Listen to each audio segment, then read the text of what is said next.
After my wife's dad, the CEO funeral, my wife became the new CEO, and I didn't bring up the 71% stake I owned in the company. A week later, the board announced, "We've decided to terminate your position. Pack your things immediately." I just smiled, thanked them, and left quietly. Monday would be fun.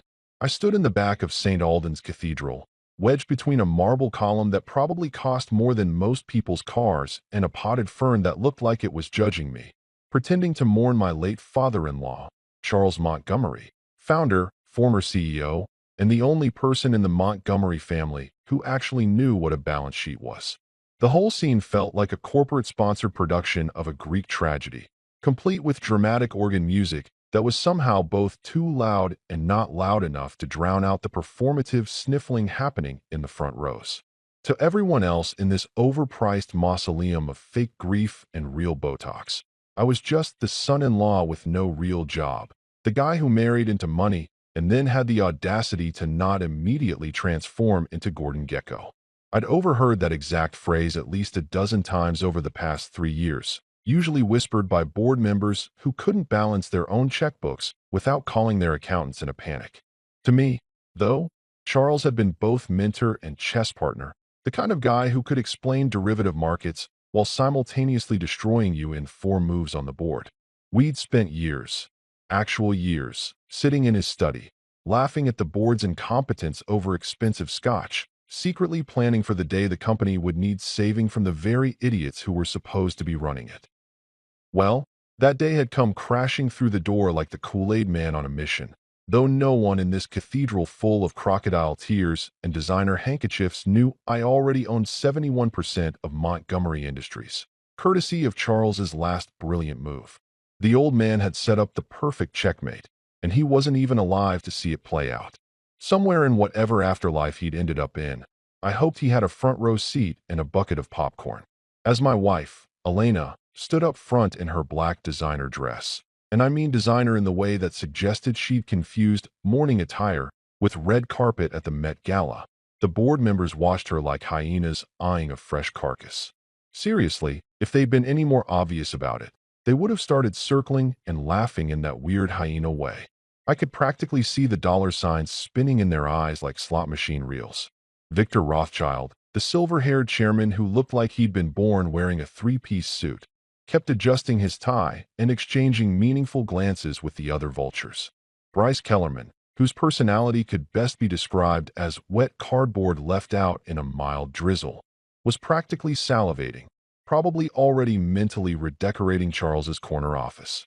I almost pitied them. Almost. But then I remembered the time Bryce tried to explain to me how synergy was the key to modern business success, and the pity evaporated faster than my patience during corporate retreats. Elena dabbed at her eyes with a handkerchief that probably cost more than the average person's monthly rent, and I watched as she performed her grief for the assembled crowd of sharks in expensive suits. Don't get me wrong, she'd loved her father in her own way, the same way people love a really good Wi-Fi connection. Convenient, reliable, and panic-inducing when it suddenly disappears. But standing up there, with the stained glass windows casting colorful shadows across her carefully composed face, she looked every inch the grieving heiress ready to take her rightful place at the helm of the family empire. The pastor, some guy named Father Michael who I was pretty sure Charles had never met in his life, droned on about legacy and vision and other buzzwords that sounded deep but meant absolutely nothing. I tuned him out somewhere around the third mention of beloved pillar of the community, and instead focused on mentally cataloging every board member's face.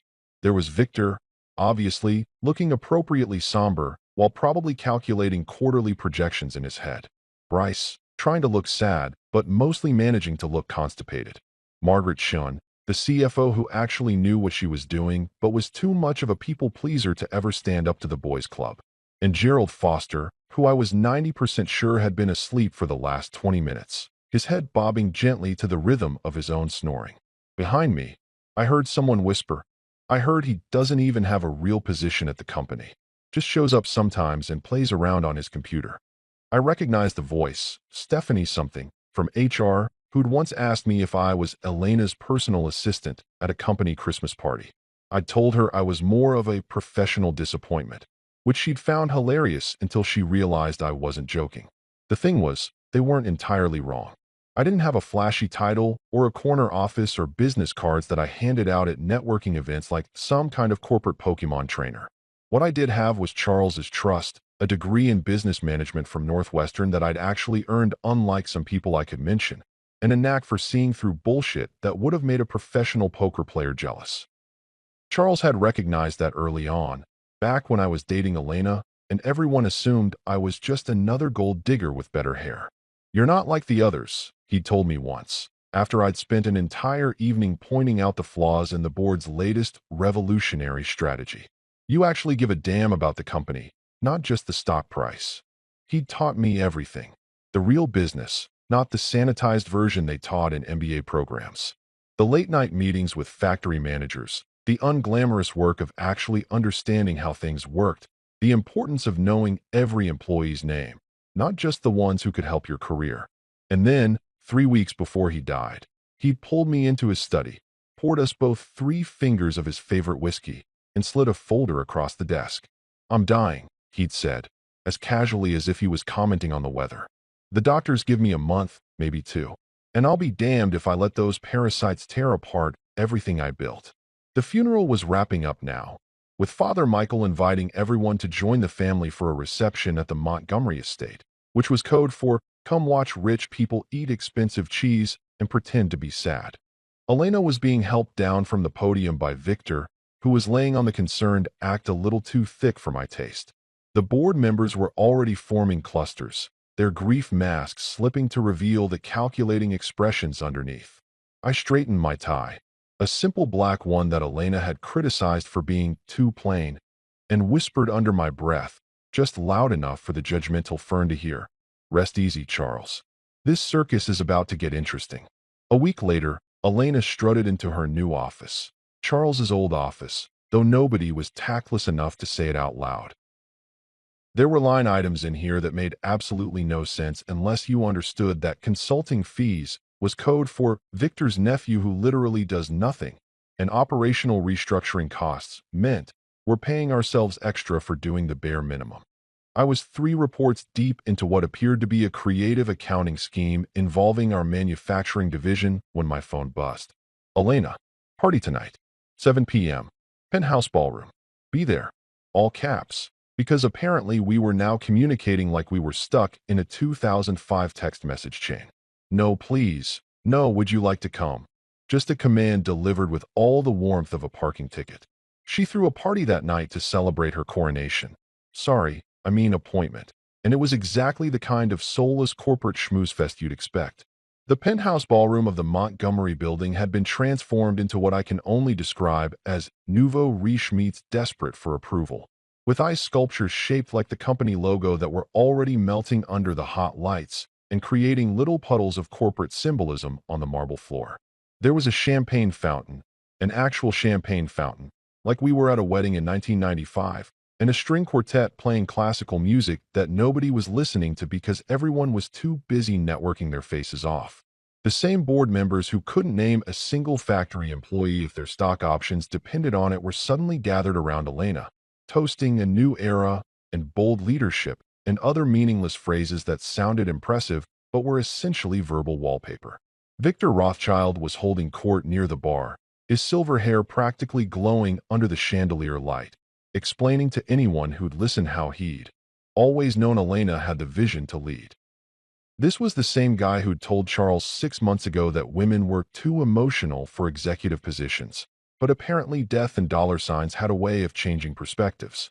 Margaret Chun from finance was there, looking uncomfortable in a cocktail dress and sensible heels, nursing what looked like a club soda because Margaret never drank at company events, which was probably the only reason she still had her job. Gerald Foster was parked by the buffet table, loading up a plate with shrimp cocktail like he was preparing for the apocalypse. And Bryce. Oh, Bryce was in his element, working the room like a politician at a fundraiser, his handshake-to-conversation ratio hovering at about 5-to-1. I was standing near one of the melting ice sculptures, watching the whole spectacle unfold and wondering if I could sneak out before anyone noticed, when Bryce materialized next to me like a particularly unwelcome magic trick.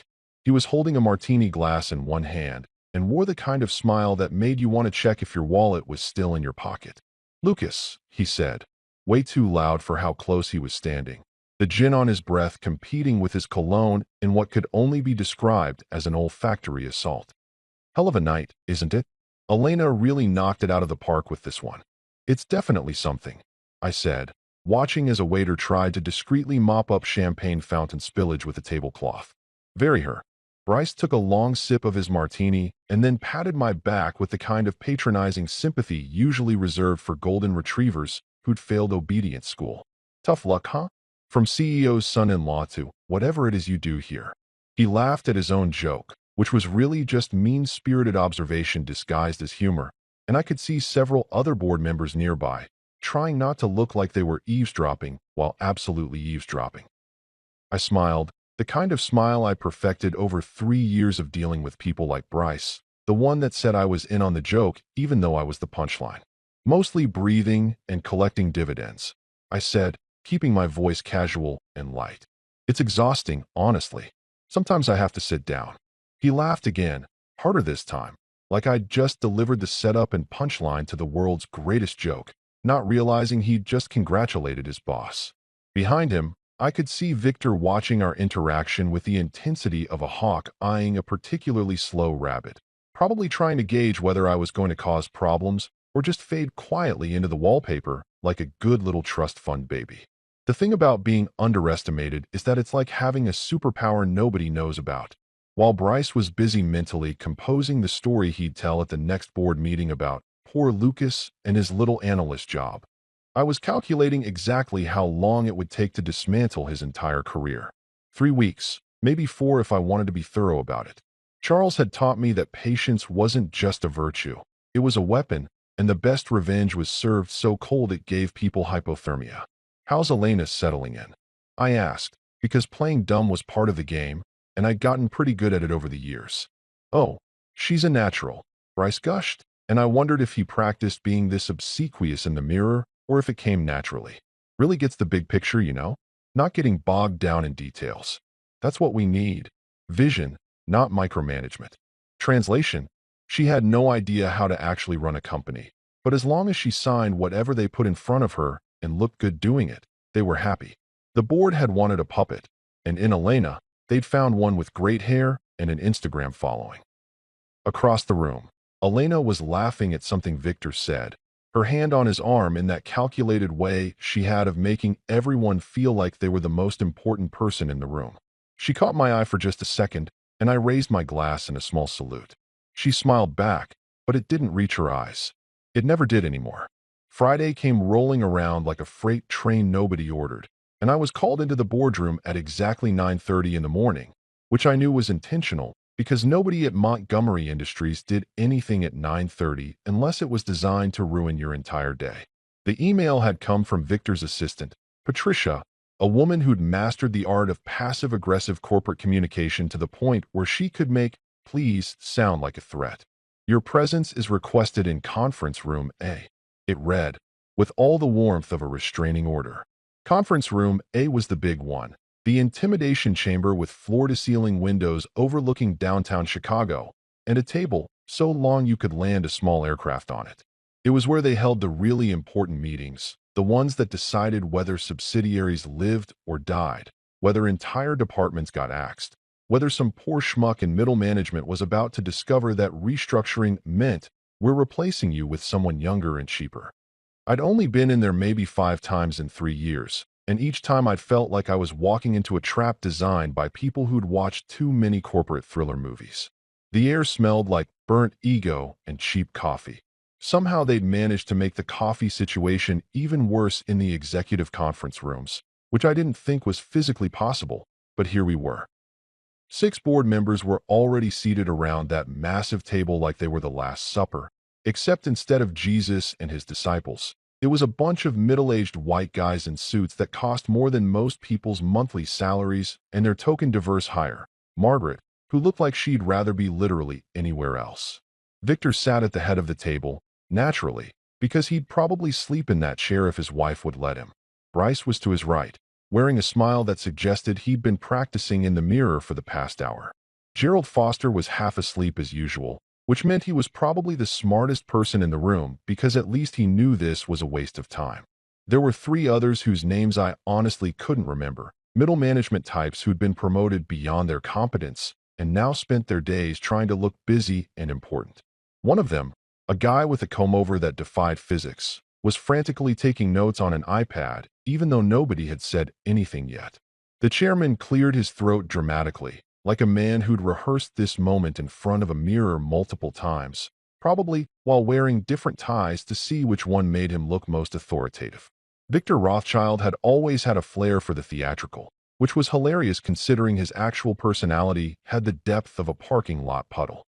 "Lucas," he began, and the way he said my name made it sound like he was addressing a particularly disappointing houseplant. "Thank you for joining us this morning. I'm sure you're wondering why we've called you here." I wasn't wondering, actually. I'd known this was coming since Tuesday when I'd overheard Bryce on the phone in the hallway talking about clearing out dead weight and optimizing personnel allocation. But I nodded anyway, playing along with their little theater production. "I have some theories," I said, settling into my chair like I had all the time in the world. "But please, enlighten me." Victor exchanged glances with Bryce, one of those meaningful executive looks that was supposed to convey entire conversations, but really just made them look constipated. "We've been reviewing our organizational structure," he continued, pulling out what appeared to be a prepared statement, because God forbid anyone in this room have an original thought. "And in light of recent changes in leadership, we've decided to make some adjustments to better align our resources with our strategic objectives." I had to fight back a laugh. Corporate speak was its own language, a beautiful dialect of meaningless buzzwords strung together in ways that technically formed sentences but communicated absolutely nothing. "Strategic objectives," I repeated, like I was testing out the words. "Fascinating. Tell me more." Bryce leaned forward, unable to contain himself any longer, like a kid who couldn't wait to tell you that your dog had died. "What Victor is trying to say is that we've decided to terminate your position, effective immediately." The room went quiet except for the sound of comb-over guy's stylus frantically scratching across his iPad screen. Margaret was staring at her hands like they contained the secrets of the universe. Gerald had actually woken up, probably startled by the sudden tension in the room. I paused, letting the moment hang there, watching as they all waited for my reaction with the anticipation of people watching a reality TV show elimination.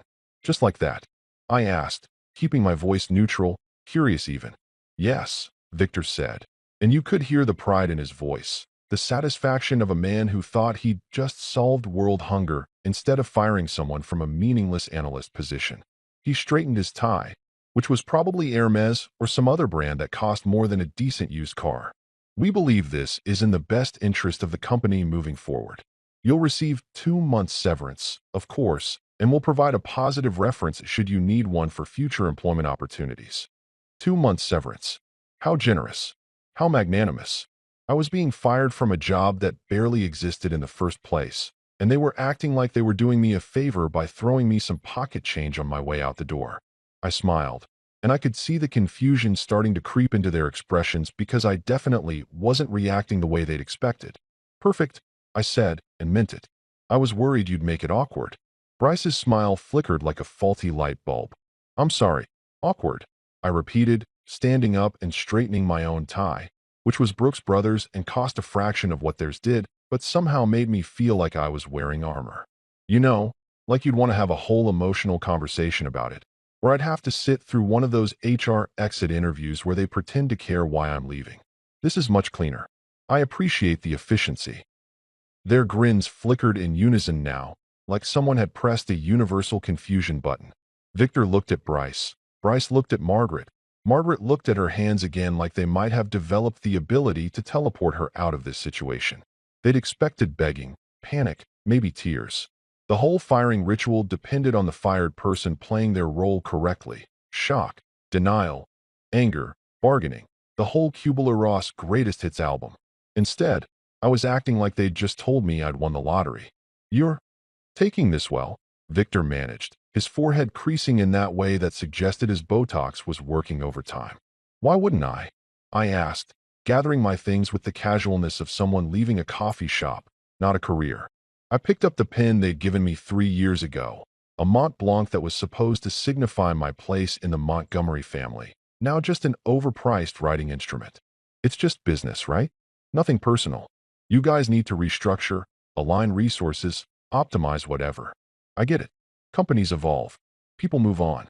Circle of corporate life, and all that. I walked toward the door, and I swear I could feel the confusion radiating off them like heat waves off asphalt in July. This wasn't how it was supposed to go. This wasn't the script. We appreciate your understanding. Victor called after me, his voice uncertain now, like he was trying to regain control of a situation that had slipped through his fingers without him noticing. I paused at the door and turned back, giving them my best genuine smile. Gentlemen, it's been educational. Truly.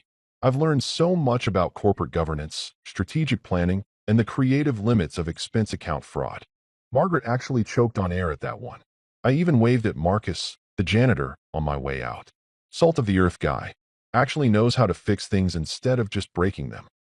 As I reached the elevator, I caught my reflection in the polished chrome doors and smirked, watching as the muscles in my face relaxed into something that felt dangerously close to genuine happiness.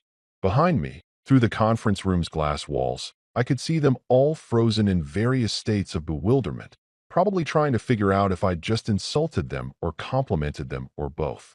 Monday's going to be a riot, I whispered to my reflection as the elevator doors opened. Back home, I poured myself a glass of whiskey, the good stuff, a 23-year-old Pappy Van Winkle that Charles had given me for my 30th birthday with a note that said, "Save it for when you really need it," and opened the safe hidden behind what Elena thought was just a really boring abstract painting in my home office. The painting was boring. Actually, some overpriced monstrosity she'd bought at a charity auction because the artist was emerging and provocative, which as far as I could tell meant he'd figured out how to charge $5,000 for what looked like a toddler's finger painting experiment gone wrong. But behind it was a biometric safe that Charles had helped me install one weekend while Elena was in Milan, doing whatever wealthy women do in Milan, probably spending obscene amounts of money on shoes she'd wear exactly once. Inside the safe, nestled between my passport, some emergency cash, and the deed to a lake house in Wisconsin that I'd bought under an LLC because sometimes a guy just needs to disappear for a weekend without his location showing up on Find My Friends, lay the document that was about to turn Montgomery Industries completely upside down. The notarized transfer of 71% controlling shares in Montgomery Industries, signed by Charles Montgomery himself 3 weeks before he died, witnessed by his personal attorney, my lawyer Maya Chun, and a notary public named Gladys who ran a small office in Naperville and had no idea she was witnessing the corporate equivalent of a nuclear bomb being armed. I pulled out the document carefully, like it was the Declaration of Independence or the last slice of pizza at a party, and sat down at my desk. The paper was heavy, that expensive kind that practically screamed important legal document just by existing. Charles's signature was there at the bottom, strong and confident even though his hands had been shaking from the chemo by that point. Next to it was my signature, and below that, all the legal language that basically translated to Lucas Ward now owns this entire circus and everyone in it. The conversation when we'd signed it had been surreal, the kind of moment that felt more like a movie scene than real life. Charles had been sitting in his study, the one with the leather chairs that smelled like old books and expensive Sagak, looking thinner than I'd ever seen him, but still sharp as a tack. He'd poured us both whiskey, though his doctor had explicitly told him not to, and slid the folder across his desk. "Never tell Elena," he had warned me, his voice raspy from the treatments but firm. "She'll turn it into a social media caption. I can see it now, CEO Life chose me, with some inspirational quote about legacy and 20 hashtags." He'd mimicked typing on a phone, and despite everything, we'd both laughed. She's my daughter, and I love her, but Lucas, she doesn't understand what it takes to actually run a company. She understands optics, branding, image. She thinks business is a photo shoot. He wasn't wrong. Elena had already started planning her CEO aesthetic Pinterest board before Charles was even in the ground. I'd seen it one night when she left her laptop open, pages and pages of power suits, minimalist office designs, and motivational quotes in pretentious fonts. The future is female, next to disrupt or die, next to boss babe energy. It was like someone had thrown every corporate empowerment cliché into a blender and hit frappe. I took a long sip of the whiskey, letting it burn its way down my throat in that pleasant way that expensive alcohol does, and pulled out my phone. Maya Chin's number was at the top of my favorites list, right above the pizza place that delivered until 2 a.m. and the guy who fixed my espresso machine. I texted her a photo of the document with a simple message. They fired me today. How's our position? The three little dots appeared almost immediately. Maya didn't sleep much, which was either a commentary on her dedication to her clients or a serious caffeine addiction, possibly both. Her response came through less than 30 seconds later. It's legally binding. Ironclad. I've had 3 separate firms review it. Sit tight and let them dig their own graves. Also, congrats on the termination. That's actually hilarious timing. I smiled at my phone like an idiot. Maya Chun was a bulldog in Louboutins, a Harvard law grad who'd chosen corporate litigation because, in her words, criminal law is too emotional, and I prefer my revenge served in billable hours. Charles had introduced us 2 years ago at a charity function where she'd spent 20 minutes explaining to a hedge fund manager exactly why his latest scheme was going to land him in federal prison. The hedge fund manager had looked terrified. I'd been impressed. We'd been friends ever since. The kind of friendship built on mutual respect, shared cynicism, and an appreciation for people who were actually good at their jobs. So I did exactly what Maya suggested. I sat tight and watched from the sidelines as the board popped champagne, reshuffle management positions like they were playing musical chairs at a particularly cutthroat birthday party, and spread rumors that I was emotionally unstable to anyone who'd listen. Honestly, if emotional instability were an Olympic sport, they'd all be bringing home gold medals and doing endorsement deals for anti-anxiety medication. The rumors started circulating by Monday afternoon. I heard about them from Dave, the security guard in the lobby who'd always been friendly because I actually learned his name and asked about his kids. "Hey, Mr. Ward," he'd said when I came by to clean out my desk. Well, the desk that had been mine, which contained exactly 3 things: a stress ball shaped like a brain that Charles had given me as a joke, a coffee mug that said, "World's okayest employee," and a framed photo of Elena and me from our wedding that felt like it was from another lifetime. Sorry about the job. But hey, between you and me, don't listen to what they're saying up there. Some people are saying you had a breakdown or something, which is bull. I've seen you every day for 3 years. You're the most normal person in this building. I'd thanked Dave and slipped him $100 bill, which he'd tried to refuse before I insisted. For being one of the good ones, I told him. And Dave, in about a week, things are going to get really interesting around here. Just keep your head down and don't believe everything you hear. By Wednesday, the rumor mill had evolved from emotionally unstable to full-on creative fiction. According to the break room gossip chain, which I was still getting updates on from a few friendly faces in accounting, I'd apparently had a screaming match with Elena, didn't happen, thrown a laptop at Bryce, tempting but no, been caught day drinking in my office, the coffee was bad but not that bad, and was possibly joining a competitor out of spite, if only they knew.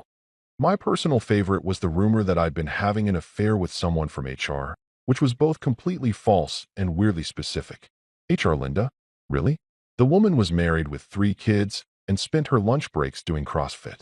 Not exactly affair material. And also, I wasn't a complete scumbag. Elena called me exactly once during all of this, on Thursday evening. "People are talking," she said without preamble, her voice tight with the kind of stress that comes from caring way too much about what people think.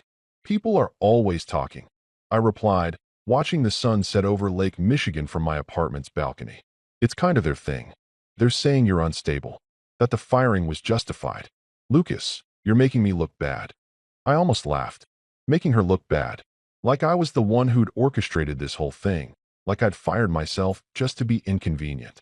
"Elena, I got fired from a job that barely existed. If that makes you look bad, maybe the problem isn't me." She'd hung up without saying goodbye, which had become her signature move lately. Saturday morning arrived like a gift from the universe, wrapped in silence and tied with a bow made of absolutely zero corporate bullshit. I woke up at 9 a.m. on a Saturday, which felt positively decadent after years of Elena's 7 a.m. sunrise yoga and networking brunch routine. Made myself a proper cup of coffee using beans. I'd ground myself like some kind of caffeinated caveman discovering fire, and realized that for the first time in 3 years, I had absolutely nothing I was supposed to be doing. No charity galas where I had to smile at people whose names I'd forget in 5 minutes. No board member dinner parties where the conversation oscillated between bragging about vacation homes and complaining about capital gains taxes. No corporate events where I had to pretend that trust falls and personality assessments were somehow building a cohesive team dynamic. It was peaceful in the way that the eye of a hurricane is peaceful, calm, quiet, and completely aware that absolute chaos was swirling just outside the bubble. I spent the afternoon doing gloriously normal things that wealthy people's husbands apparently weren't supposed to do. I grilled steaks on my balcony, proper ribeyes that I'd picked up from a butcher shop in Wicker Park run by a guy named Tommy who had opinions about marbling that bordered on religious fervor. I watched Formula One, specifically the Japanese Grand Prix, and actually got invested in the drama of tire strategies and DRS zones, which Elena had once described as watching cars go in circles for 2 hours, completely missing the point. I ignored every single message from Elena's PR team, a group of 20-somethings with communications degrees and main character syndrome who kept texting me to stay classy online and refrain from social media commentary during this transitional period. Transitional period. Like I was going through puberty instead of getting fired from a fake job by a board of directors who couldn't find their own asses with both hands and a GPS. The PR team had been sending me messages since Friday afternoon, each one more desperate than the last. Lucas, we need to control the narrative. Lucas, please confirm you won't be posting anything inflammatory. Lucas, TMZ has been asking questions. The last one had made me laugh out loud. TMZ, like my termination from Montgomery Industries was going to make the news somewhere between celebrity breakups and restaurant health code violations. Although knowing Elena, she'd probably tip them off herself. Anything to keep the Montgomery name trending. I'd responded to exactly one message, late Friday night after my third whiskey. I promised not to post shirtless mirror selfies with captions about my ex-employer. That's literally the best I can offer. They hadn't found it funny. Meanwhile, Maya kept me updated throughout the weekend with texts that ranged from informative to absolutely hilarious. Saturday afternoon, around 3, board meeting minutes just leaked to me. They're already planning to sell 2 subsidiaries. Classic greed move. They're calling it strategic divestment to maximize shareholder value. I'd been flipping a steak when that message came through, and I'd actually laughed hard enough that my neighbor on the next balcony over, a grad student named Josh who was perpetually stressed about his dissertation, looked over with concern. "You good, man?" he'd called out. "Never better," I'd replied, raising my beer in salute. Just watching some people make really, really bad decisions from a safe distance. I texted Maya back. "Perfect. Let them hang themselves with paperwork." "Which subsidiaries?"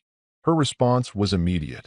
"Anderson Manufacturing and the tech startup they acquired last year. You know, the ones that are actually profitable and have growth potential. They're selling the good stuff to juice the quarterly numbers." It was so predictable it almost hurt. The board was doing exactly what short-sighted executives always did, sacrificing long-term stability for short-term gains that would make their stock options look good before they inevitably jumped ship to another company where they could repeat the same playbook. Charles had seen it coming, which is exactly why he'd made his move. The man had understood that Montgomery Industries needed protection from the very people who were supposed to be protecting it. Sunday was even better. I slept in until 10, made waffles from scratch because I could, and because the smell would annoy Elena if she decided to show up unannounced. She didn't. And spent most of the afternoon reading financial reports that Maya had sent over. The board's plans were laid out in excruciating detail, all in that special corporate language that made "we're screwing everyone for personal profit" sound like innovative restructuring initiatives designed to enhance operational efficiency. They were planning to sell Anderson Manufacturing to a private equity firm for substantially less than it was worth, probably because someone on the board had a connection there and was expecting a kickback. The tech startup, a company called NeuralSync that was actually developing some genuinely interesting AI applications for manufacturing automation, was being shopped around to competitors. It was like watching someone sell off pieces of a classic car for scrap metal prices because they couldn't be bothered to understand what they actually had. I was 3 reports deep into their idiocy, making notes in the margins like I was grading term papers from students who hadn't bothered to study, when Maya texted again.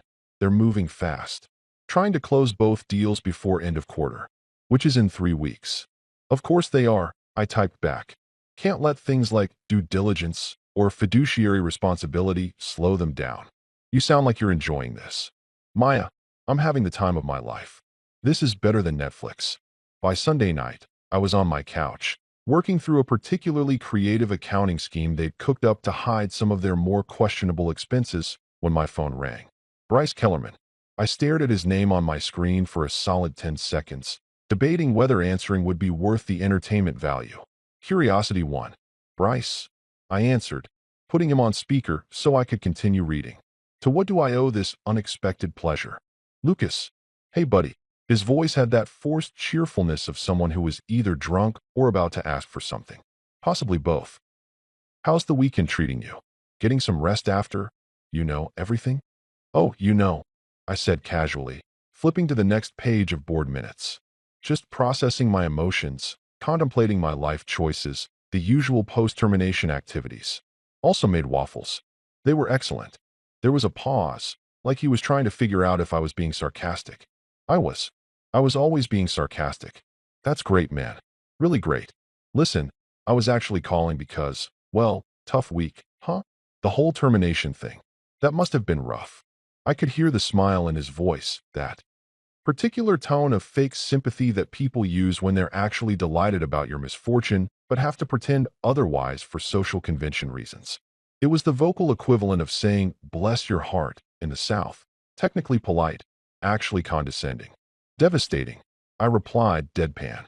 I've been crying into my premium whiskey and expensive steaks all weekend. It's been very difficult. Right. Well, I just wanted you to know, and this is totally off the record, friend to friend. If you're ever looking for a job, I know a guy at a small firm downtown.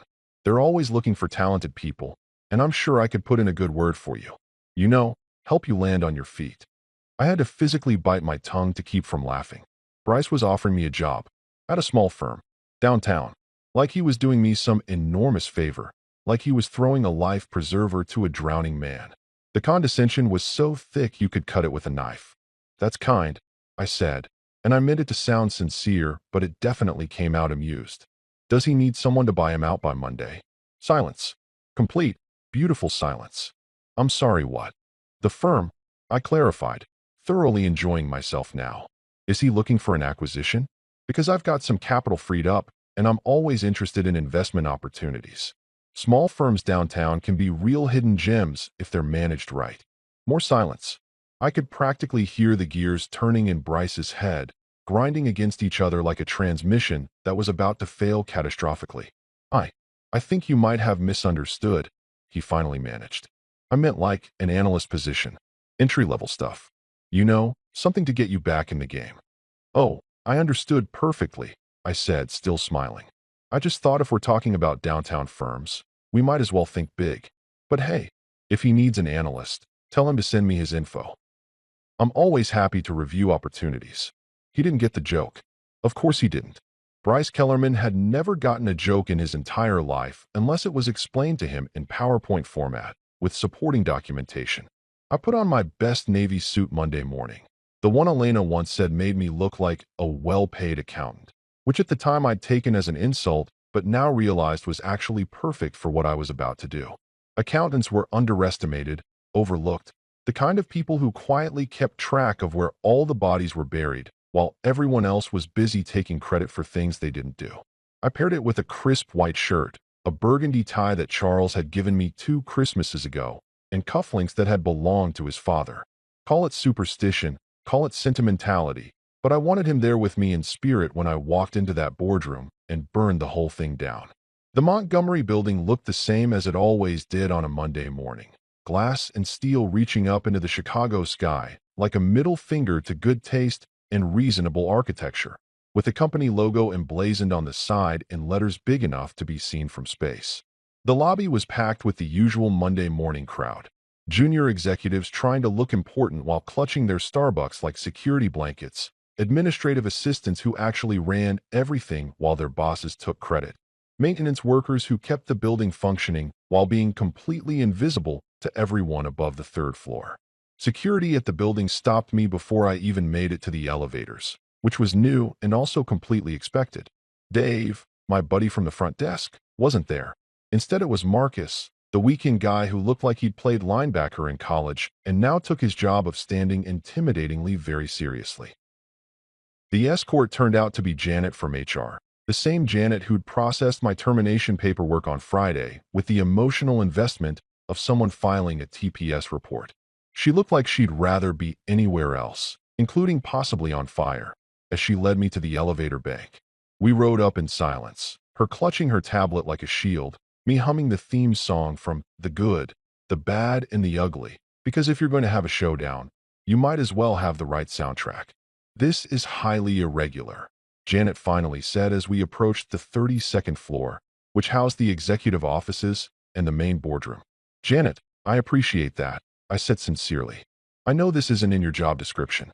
For what it's worth, you've always been professional, and I respect that." She glanced at me, surprised. Are you about to do something crazy?" "Define crazy," I said as the elevator doors opened. "Because from where I'm standing, what's crazy is a board of directors selling off profitable subsidiaries to pad their own portfolios. What's crazy is firing someone and then being shocked when there are consequences. I'm just here to have a conversation."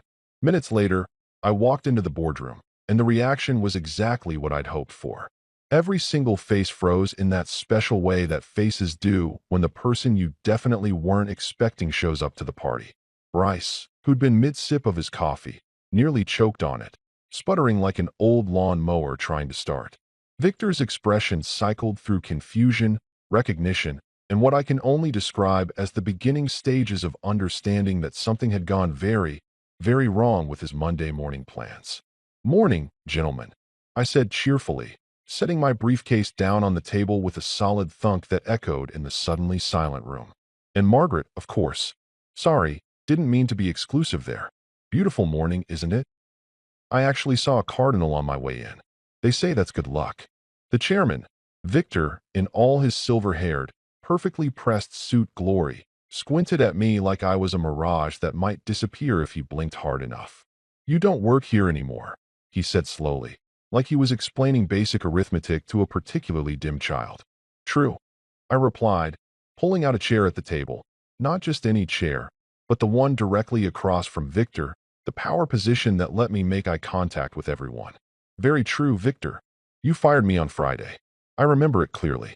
It was quite the production. Very dramatic. Although between you and me, Gerald falling asleep halfway through kind of undercut the gravitas you were going for." Gerald, who had indeed been dozing in his chair, jerked awake at the sound of his name. "What? I wasn't. But here's the thing," I continued, ignoring Gerald's protestations and opening my briefcase with the kind of casual confidence that comes from holding all the cards in a poker game where everyone else thought they were playing Go Fish. "While I don't work here anymore, I own here. And that makes meetings complicated." I dropped the folder on the table, right in the center, where everyone could see it. The sound of paper hitting polished would seem louder than it should have been. The folder was clearly labeled in Maya's precise handwriting. "Transfer of controlling interest, Montgomery Industries Incorporated." Bryce reached for it first, his hand shaking slightly, which I found deeply satisfying. He opened it, and I watched his face go through the same journey that Buzz Aldrin's probably did when he realized he was going to be the second guy on the moon. Initial confidence, growing concern, dawning horror, complete devastation. "This can't be real," he whispered, but his voice cracked on real in a way that suggested he knew it absolutely was. "You expect us to believe," he started, his voice climbing in pitch with each word until he sounded like he was auditioning for a role in a high school production of A Few Good Men, "that Charles Montgomery, the Charles Montgomery, founder of this company, would hand over controlling interest to you? To his son-in-law who doesn't even have a real job? To someone who couldn't even hold down a basic analyst position?" I had to give him credit for the commitment, if not the logic. Bryce had always been the kind of guy who doubled down when he was wrong, like those people who get pulled over for speeding and then argue with the cop about whether their speedometer was accurate. It never worked, but damn if they didn't try every single time. "First of all," I said, holding up one finger like a professor making a point. You fired me, so the whole couldn't hold down narrative is a bit revisionist. Second, believe whatever helps you sleep at night, Bryce. I genuinely don't care. I don't need faith. I have documents. Mountains of them. Notarized, witnessed, reviewed by multiple legal teams, and filed with the SEC. You know what's great about legal documents? They don't care about your feelings. Victor had finally found his voice, though it came out strangled, like someone was standing on his throat. This could destabilize the entire company. Our shareholders, our investors, the market confidence. No, gentlemen, I interrupted, and I couldn't keep the grin off my face because this was the moment I'd been waiting for. The moment Charles and I had planned for during those late nights in his study when we'd mapped out every possible response, every objection, every desperate play they might make. You already did that. You've been doing that for years. I'm here to fix it. Think of me as a very polite hurricane.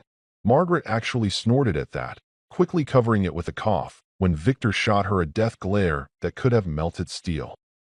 I made a mental note to keep Margaret around.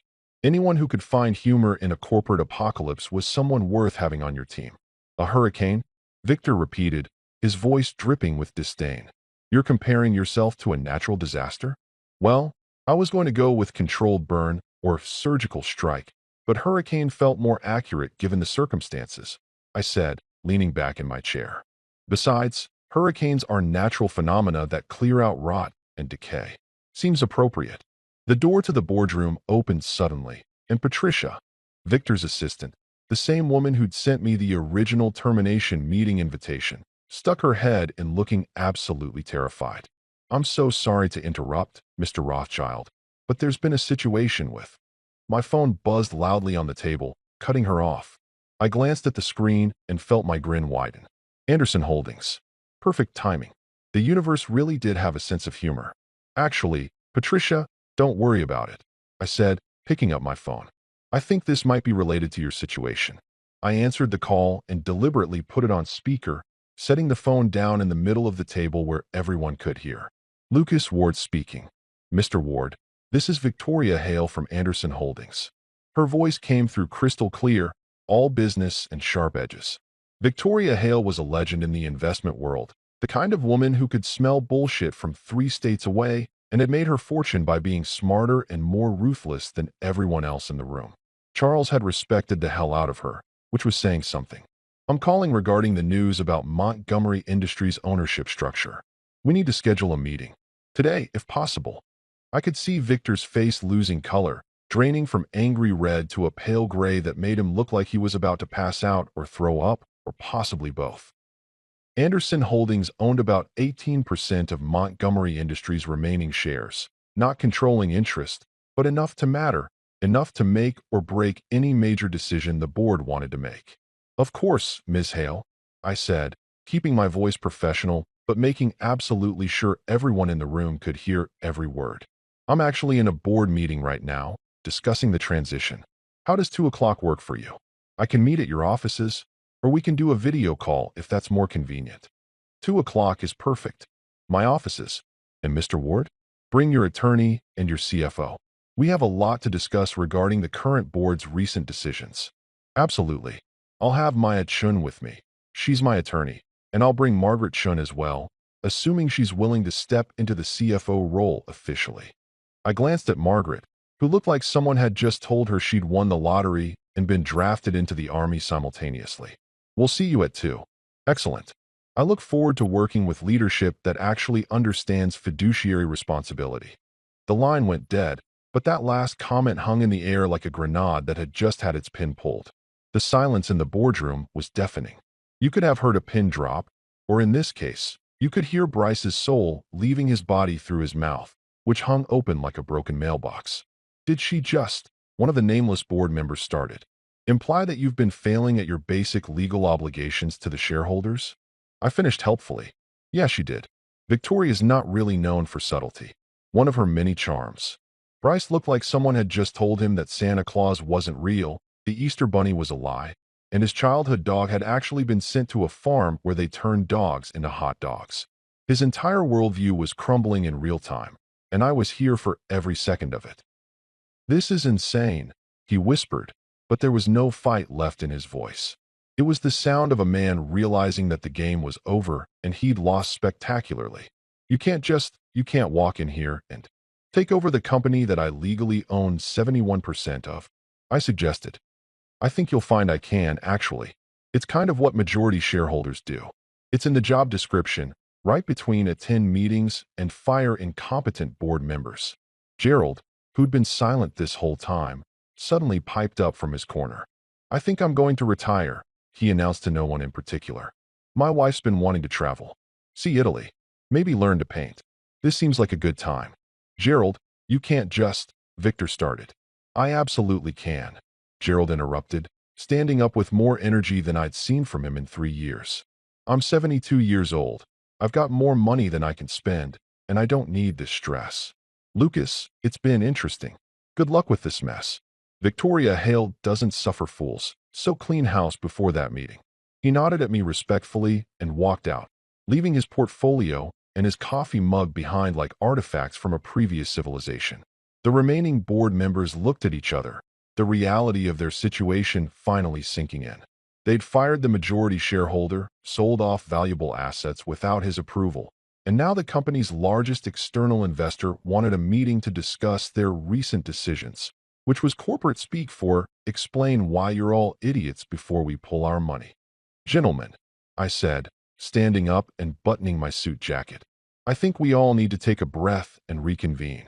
I have a meeting at 2, which gives us about 4 hours to figure out how we're going to explain to Victoria Hale why you were trying to sell Anderson Manufacturing, which, by the way, is named after her grandfather, to a private equity firm for 30% below market value. Margaret, can you pull together all the financial data on that proposed sale? I want to see every number. Margaret nodded, already pulling out her laptop. I'll have it ready within the hour. For what it's worth, I voted against that sale. It's in the minutes. I know, I said, giving her a genuine smile. I read them. That's why you still have a job. Bryce finally found his voice again, though it came out weak and defeated. You're really going to do this? Just take over. Bryce, I said, pausing at the door and turning back to face him. I already did. At 2 o'clock sharp, I walked into Victoria Hale's offices on the 47th floor of the Willis Tower, and yes, I still called it the Sears Tower in my head like every other actual Chicagoan, because some things were sacred and corporate rebranding could go to hell, flanked by Maya Chun, who looked like she was dressed for war in a charcoal gray suit that probably cost more than a decent used car, and Margaret, who'd spent the past 3 hours pulling together financial reports and looked like she'd mainlined an entire pot of coffee directly into her veins. Victoria's office was exactly what you'd expect from someone who'd made her first billion by age 35. Floor-to-ceiling windows with a view that made you feel like you were floating above the city. Furniture that was simultaneously minimalist and obscenely expensive, and absolutely zero personal touches that might suggest she had a life outside of making money and destroying the careers of people who wasted her time. There was a single photograph on her desk, black and white, of an older man who I assumed was the grandfather she'd mentioned, the one who'd founded Anderson Manufacturing back when manufacturing actually meant something in America. Victoria herself was standing by the window when we entered, silhouetted against the Chicago skyline like some kind of corporate superhero, which honestly wasn't far from the truth. She turned as we walked in, and I was reminded why Charles had always said that meeting Victoria Hale was like meeting a very polite shark, elegant, professional, and absolutely capable of tearing you apart if you gave her a reason. Mr. Ward, she said, extending her hand with a grip that was firm without being aggressive, the handshake of someone who'd perfected the art of professional intimidation. Ms. Chun. She nodded at both Maya and Margaret, her expression neutral but assessing, like she was running calculations in her head about everyone's net worth and potential usefulness. Please sit. We settled into leather chairs that were probably more comfortable than my bed, arranged around a glass conference table that was so clean I could see my reflection in it. Victoria sat across from us, folding her hands on the table in a way that suggested this was going to be a very serious conversation and small talk wasn't on the agenda. We don't support chaos, she said bluntly, getting straight to the point in a way I deeply appreciated after years of corporate meetings that could have been emails. Anderson Holdings has 18% of Montgomery Industries, which makes us your largest external investor. When Charles was alive, we had confidence in the company's direction. When Elena took over last week, we had concerns. Now you're telling me that you've been the majority shareholder this entire time, and frankly, Mr. Ward, I need to understand what that means for our investment. Good, I replied, matching her directness because playing games with Victoria Hale was like playing chess against a supercomputer. You were going to lose, so you might as well lose honestly. I only cause chaos when it's necessary. And right now, it's very necessary. The board has been running Montgomery Industries like a personal ATM for years, and they were about to sell your grandfather's company to a private equity vulture for pennies on the dollar. Victoria was watching me carefully, probably trying to determine whether I was another corporate parasite or someone who actually gave a damn about fixing the problems. Here's what I want to do, I said, pulling out the folder Margaret had prepared. Cost freezes on all executive compensation until we stabilize operations. Full audit of every department to identify where we're hemorrhaging money and talent. Leadership cleanup. Anyone on the board who can't justify their position gets voted out at the next shareholder meeting. And investor transparency, which means you get monthly reports on everything, not the sanitized bullshit Victor's been feeding you. Victoria's expression didn't change, but she took the folder and started reading through it with the speed and focus of someone who actually understood what she was looking at. Minutes passed in silence, broken only by the sound of pages turning and the distant hum of the city 47 floors below us. My phone buzzed again, more insistently this time. I glanced at it discreetly and saw Maya's personal number, not her office line, her personal cell, which she only used for emergencies or really good gossip. I excused myself quietly and checked the message. They're trying to claim Charles was mentally unfit when he signed. Victor's hired some hotshot firm to challenge the share transfer. They're filing in court tomorrow morning. I almost laughed out loud. Of course they were. Of course the board's response to losing wasn't to accept defeat gracefully, but to burn everything down and salt the earth on their way out. It was so predictable, it was almost boring. I typed back quickly, send them a copy of his medical clearance from 3 weeks before he signed. And Maya? Include a Sudoku puzzle. Tell them Charles completed it the same day he signed the transfer, expert level, in under 8 minutes. For irony, Maya's response was immediate. You're my favorite client. I'm billing them for the puzzle. Victoria looked up from the folder, catching my smile. Good news. The opposite, actually, I said, sliding my phone back into my pocket. The board is trying to challenge the share transfer by claiming Charles wasn't mentally competent when he signed it. They're filing in court tomorrow. I expected concern, maybe alarm. Instead, Victoria smiled. A real smile, not the professional one, but something almost predatory. If your shares stand, we'll back you. Full support. 18% voting with your 71. If they manage to overturn the transfer, we're pulling our entire investment within 90 days and shorting your stock on the way out. I want competent leadership, Mr. Ward. I don't particularly care who provides it, but I won't watch my grandfather's legacy get pillaged by idiots. That's fair, I said, appreciating her brutal honesty. You'll have my answer tomorrow after the court hearing. One way or another, this gets resolved fast. We talked strategy for another hour, specific cuts, potential hires, timeline for the audit, communication plans for employees and other investors. Victoria was sharp, asking questions that cut straight to the heart of issues and pointing out problems I hadn't even considered yet. By the time we wrapped up, I had a headache, 17 pages of notes, and a grudging respect for someone who could make me feel simultaneously incompetent and motivated. Tuesday morning arrived with the kind of crisp autumn air that made you feel alive, which was ironic considering I was about to spend my morning in a courthouse watching desperate men try to rewrite history. The Circuit Court of Cook County wasn't exactly anyone's idea of a fun Tuesday activity. It was all institutional beige walls, uncomfortable wooden benches, and the faint smell of stress and defeated dreams that seemed to permeate every courthouse I'd ever been in. Victor was there, naturally, sitting in the front row next to a man who could only be Richard Thornton based on the fact that he looked exactly like Central Casting's idea of an expensive lawyer.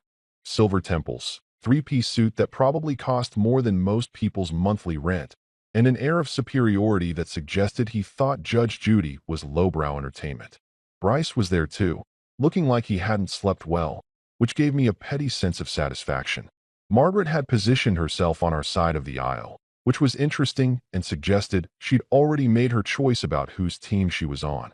Two other board members I vaguely recognized were huddled in the back, probably trying to figure out how far away they could distance themselves from this disaster if things went south.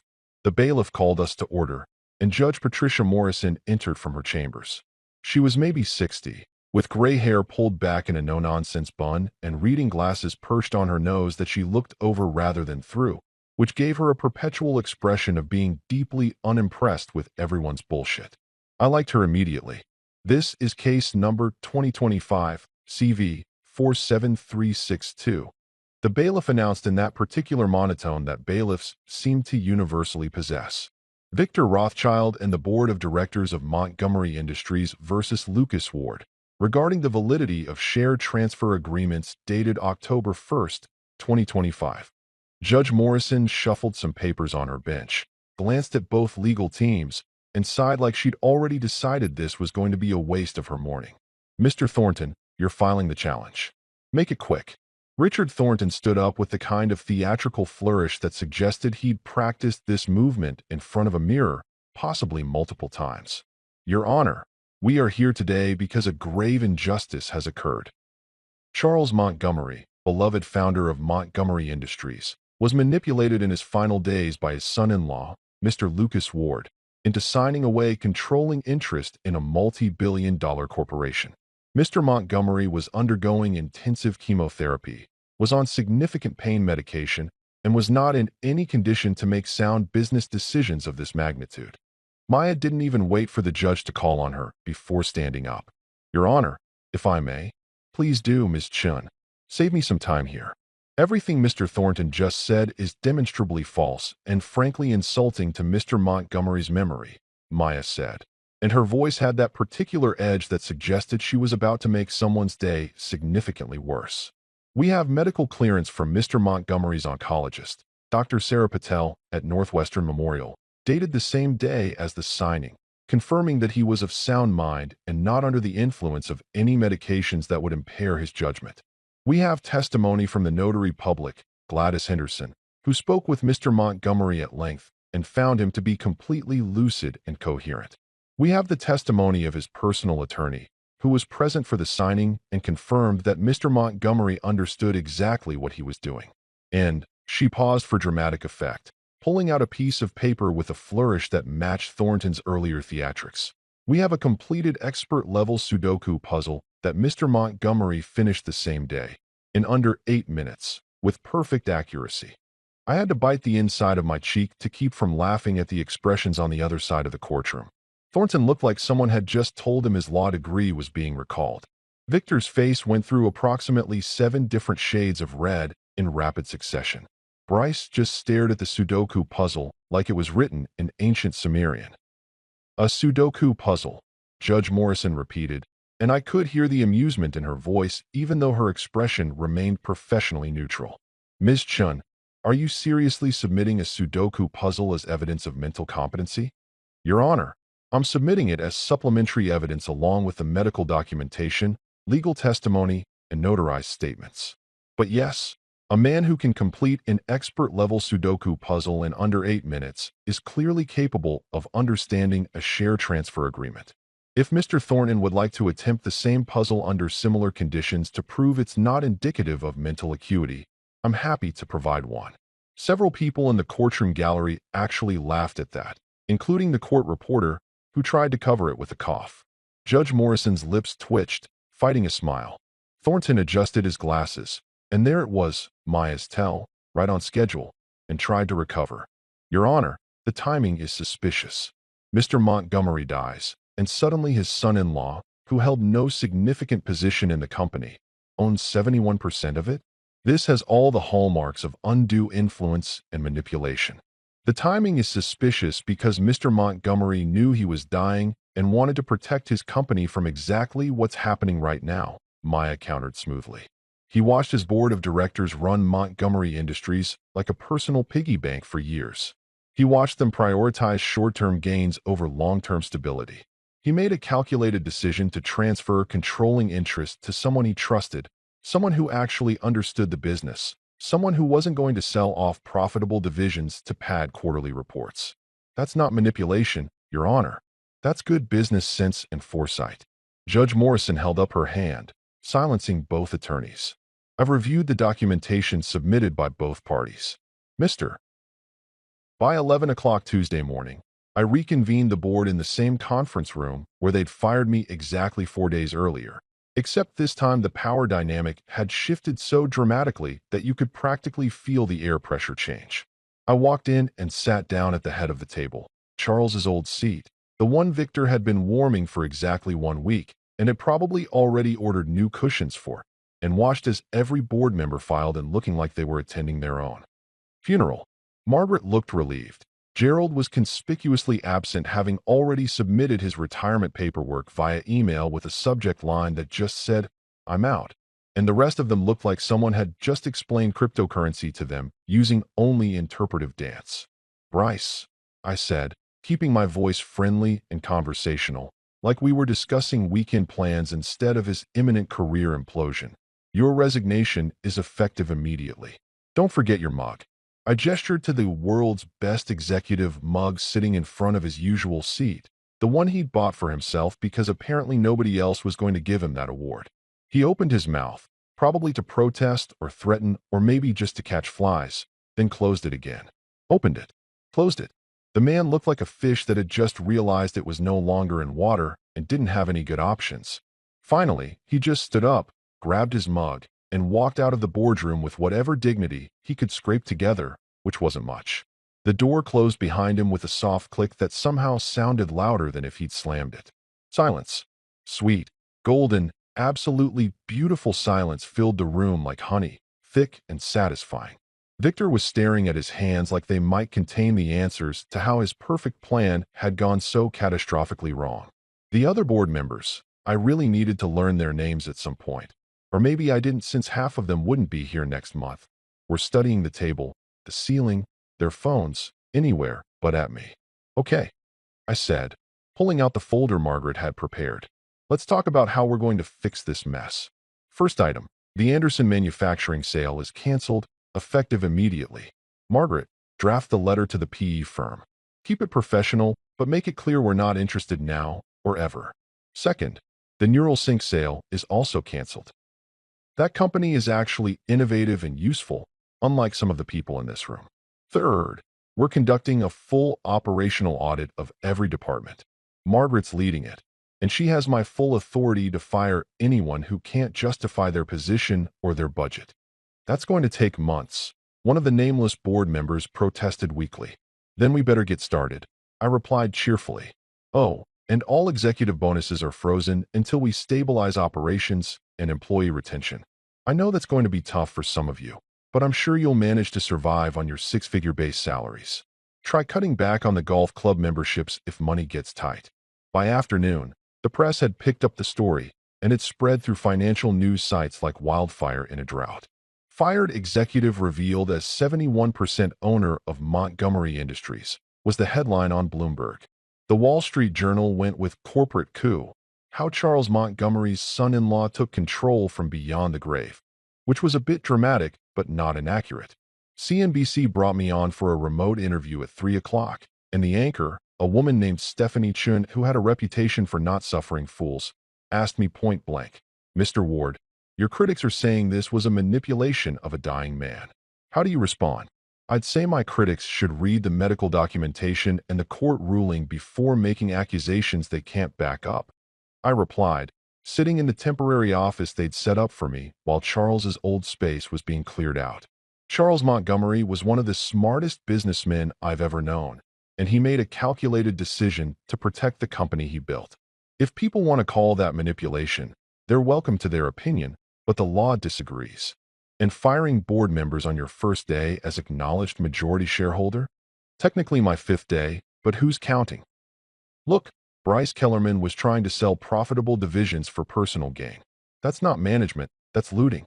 I'm not here to play nice with people who treat Montgomery Industries like an ATM machine. The interview went viral. By 5 o'clock, I had 3 voicemails from other news outlets, 2 interview requests from business podcasts, and one very interesting offer from a producer at 60 Minutes who wanted to do a segment on corporate succession in family businesses. I forwarded them all to our PR team, the actual company PR team, not Elena's personal squad of Instagram managers, and told them to handle it however they thought was best. My phone rang at 6:30, right as I was packing up to head home. Elena. I'd been expecting this call since the Bloomberg article dropped. Honestly surprised it had taken her this long to work up the rage or the courage or whatever emotion was currently driving her. "You humiliated me," she screamed before I even got the phone fully to my ear, her voice so loud I had to hold it away from my head. "Everyone is talking about how I fired my own husband, who actually owned the company. Do you know what people are saying about me? Do you have any idea what this does to my reputation?" I sipped the coffee I'd been nursing for the past hour. It had gone cold, but was still better than the break room sludge, and waited for her to run out of steam. It took about 45 seconds. "Are you even listening to me?" she demanded. "Oh, honey," I said, and I couldn't keep the sarcasm out of my voice even if I'd wanted to, which I definitely didn't. I heard every word. "You're upset because you fired your husband without knowing he owned 71% of your family's company. You're embarrassed because it makes you look impulsive and uninformed, which, to be fair, is accurate. But here's the thing. You humiliated yourself. You wanted to be CEO so badly you didn't bother to ask questions or do basic due diligence." The desk was clean, the chairs were positioned perfectly, and the view of Chicago at night was exactly as spectacular as I remembered from all those late nights we'd spent planning this exact scenario. I stood by the window with a glass of the Pappy Van Winkle, watching the city lights stretch out toward the horizon like a field of electric stars. Somewhere out there, Victor was probably rage drinking and calling his lawyers. Bryce was updating his LinkedIn profile. Elena was planning her comeback narrative for Instagram. And I was here, in the office of the man who'd trusted me enough to hand over his life's work. This wasn't revenge, though it had felt pretty damn good watching Bryce's face when I fired him. It was restoration. Charles had built Montgomery Industries from nothing, had turned it into something that mattered, something that employed thousands of people and created value beyond just shareholder profits. The board had been slowly cannibalizing it, and he'd trusted me to stop them. I raised my glass to the city skyline and smiled, feeling the weight of responsibility and possibility settling onto my shoulders like a comfortable coat. To Monday, I whispered to the empty office, to the ghost of Charles Montgomery, to whatever came next. May it always be this fun.